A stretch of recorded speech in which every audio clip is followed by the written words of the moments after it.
Welcome to the latest edition of the LL Basketball Roundtable, brought to you by Thaddeus Stevens College of Technology. We are live from the big broadcast center in 101 North Queen, downtown Lancaster, lnplancasteronline.com. And it seems like a relatively cold, lonely place here because we were without our man, John Walk, who is away covering state swimming at Bucknell University. Yes, he is. My name is Mike Gross. I normally host these proceedings. I'll sort of be the boys basketball guy in addition to hosting this week. And over here, you know him, you love him, Jeff Reinhardt, girls basketball guru for our publications. We are at the state quarterfinal stage or second round stage, depending on it's Wednesday. The teams have, pared down as they normally would. There aren't many teams that are still playing this time of year, even with the gargantuan six-class format, which don't get me started on that. No, so Ryan, let's talk about who's still playing and what has happened since last we spoke, because the state tournament had not even begun the last time we did this show. Correct. Off the top, here's who's left. Yes. Lancaster Catholic girls are through to the quarters on Friday. They'll play Mount Carmel area Tornadoes. That'll be great. Tornadoes. It is Wednesday as we sit here. Columbia girls are alive. They play Wednesday night against Lake Lehman at Martz Hall. Fabulous Martz Hall. The fabulous Martz Hall. That's AAA. And in single A, Linville Hill Christian girls still alive. They play Wednesday night against Meadowbrook Christian out of District 4. So if Columbia and Linville Hill Christian win, Columbia would play Friday, Linville Hill would play Saturday, so on and so forth. Okay. Here's what you missed in the last week. 6A, tip of the cap, Lebanon girls won their first round game, beat that Haverford team we talked about last week. 27-1 Yes, team. And they beat them on their home court. Wow. Covered Lebanon in the second round. Got to see Bald Eagle area finally up in lovely Bellefonte. It's a void in your resume. I know. How have I not been to Bellefonte? They lost to Norwin in the second round, 57-43. So Lebanon is out, 27 wins, section champs, league finalists. Should be better next year. Oh, my goodness. Really made big strides. They lose one senior starter. Everybody else is back. Kyla Correa goes into her junior year next year with 1,041 points. And they are a team that if they have some kids on that team that could really improve if they grind it out over the summer. Yep. I mean, they could really be something next year. Yep, anyway. And I wrote about this after the game. I kind of watched when the kids play their last game. I kind of watch and see their reactions. Yeah, right. Are they crying? What are they doing? And Kyla Correa stood there and looked up at the scoreboard. And I got her back after the game and I said, "What are you looking at the scoreboard?" She said, "Motivation. We lost our last game." She'll work. There's no doubt about that. She said, first thing out of her mouth, she said, I'm ready for summer ball. Let's go. Some of those other kids really have upside. Yep, deepest trip for Lebanon since 2001. Good job, Cedars. Manheim Township also in 6A, lose in the first round to powerhouse North Allegheny, 76-53. And North Allegheny now plays Norwin, the team that knocked out Lebanon. 5A, Manheim Central. Saturday, made the trip, another trip. I've been all over the state here. Gateway out in Monroeville, Pittsburgh suburb, home of the Gators. Central loses to Oakland Catholic. Oakland Catholic was really good. Good squad, defended well, shot the three, tough. 65-39. So Barons are out. They had a great season, 23 wins, won the section, league semis, went back to states. Maddie Nyer, 2,054 career points, eighth best in league history. Now we're just waiting to see where she lands for college, but what a career for her. That Barons team was a lot of fun the last couple of years. They're out. Okay, AAA, mentioned Columbia. They play Lake Lehman, mentioned Catholic. They'll play Mount Carmel. Pequea Valley was the other 3A team. Braves were in Philly Friday night, lost to Imhotep 60-37. Great season for Pequea Valley. They had 22 wins, went to leagues, third in the district. Yeah. Great season. Two of their losses were to Columbia, and the Tide is still playing. 2A, Mennonite was in, district runners-up. They had to go up and play South Williamsport on Friday night. They lose that one 64-22, but what a postseason adventure for the Blazers to get in, to get to a district final, to play at the Giant Center, to go to states.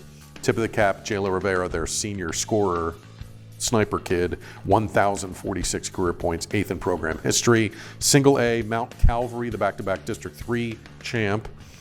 lost to Shade in the first round. They had beaten Shade last year in the first round. Shade gets a little revenge, wins 48-38. Chargers are out. Linville Hill is that other team, 21-2. Warriors have been really good. They got a forfeit win in the first round. Thomas, Mastery Charter, Philly, District 12 champ, had to forfeit. We're not sure why, but they forfeited. So Linville Hill got a first round win. Victory. And it's right on the PIAA bracket, 2-0. So Linville Hill. Pitchers duel. Linville Hill plays, as mentioned, Wednesday night against Meadowbrook Christian. They're really good. District 4 champs. They are 26-2. So as we sit, Catholic girls through, Columbia, Linville Hill. Dancing. All right, boys side. 3 teams still playing. One of them will play tonight, and I'll be there, Hempfield, at the Geigel Complex at Reading, against Springford from District 1, 25-2. Very good team. This is a tough test for the Black Knights. They got a real good first-round win, a dramatic game at over Emmaus from District 11. That one went right down to the end. It was 62-59, if I remember correctly. I covered it. I should remember correctly. And they have 25 wins now. I mean, they're at the point now where it's going to be real tough to go much farther. Yeah. But they've had a great year. They have 25 wins, LL championship. You know, they did well. Wow. Last night at fabulous Pottstown, Nice. I witnessed Linville Hill Christian still undefeated. How about that? In the beat the city school from Philadelphia.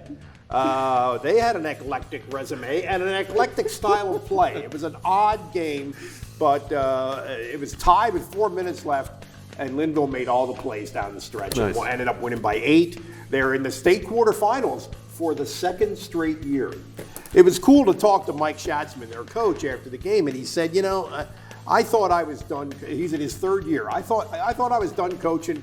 My wife talked me into it. Oh. Linville called me and wanted me to come back, and she talked me into it. And she was standing right there, and she goes, "Man, I didn't talk him into it." And now they're undefeated, and it's amazing the way this has played out. How about that? They're a pretty athletic team for Class A. Pretty big, pretty athletic.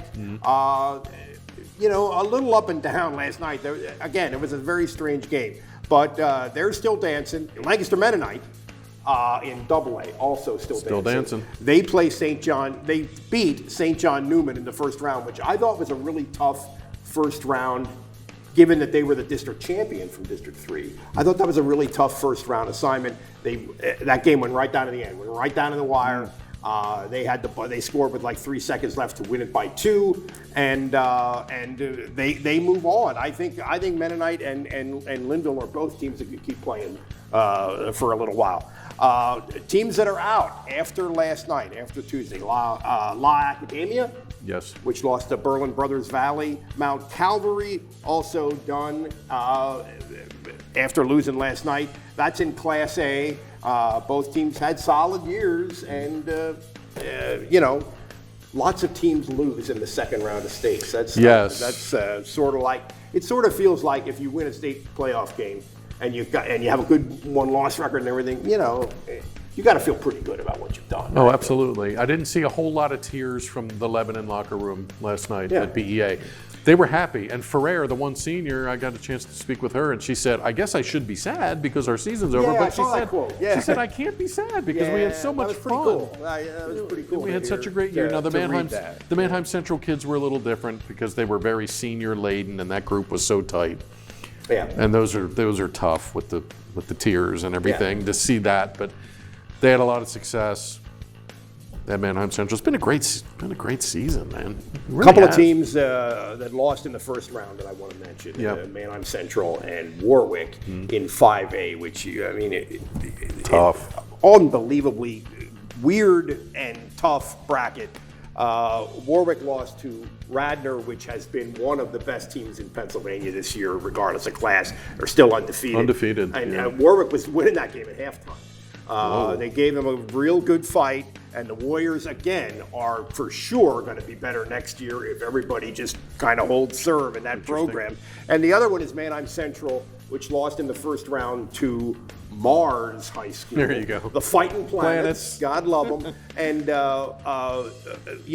Manheim Central got to the championship game of the league playoffs, got to the championship game of the district playoffs, and really a pretty tough test because Mars had some size and they had a real good guard. I covered that game. The end of high school basketball for Trey Grube, who's one of the great shooters and offensive players, and the leading three-point scorer in the history of our league.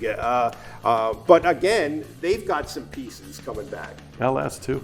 LS won a first round. And game LS, oh my goodness, I'm blanking on LS. I'm sorry. A lot of teams. That. LS won a first round game, and every year LS. They're really a program. Yeah, now. Big time. But again, they bow out in the second round of state. So, 3 teams still dancing. Lots of teams in states that can come away with this feeling pretty good about themselves. Ryan, let's talk about the possibility on the girls' side. Yes. Of Lancaster Catholic and Columbia playing each other. They could. Again. They're in the Eastern bracket on the top of the bracket. If Catholic girls beat Mount Carmel, which is going to be a really good game. Yeah. Mount Carmel just won states 2 years ago, and they went deep last year, beat Columbia in the second round. If Catholic wins that, and if Columbia wins Wednesday and Friday they're either going to get Imhotep or Dunmore, and Dunmore's pretty good. They have a kid going to North Carolina.